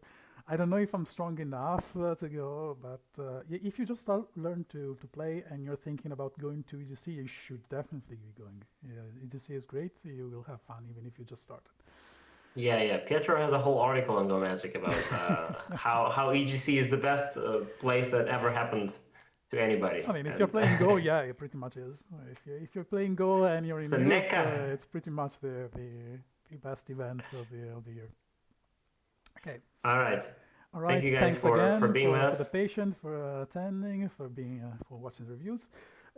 Contact me anytime. Hope to see you next time. Bye.